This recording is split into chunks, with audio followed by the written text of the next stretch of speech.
ਜਿਹੜਾ ਤਾਂ ਕੰਮ ਝਾੜ ਨਹੀਂ ਜਾਂਦਾ ਹੈ ਅਗੋਂ ਵੀ ਕਰਾ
दो मिनट लगने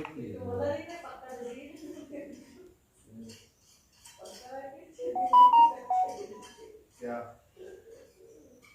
क्या बनानी है मेरा बड़े शक्ल बनानी है दुकान मारी है ना अरे क्या क्या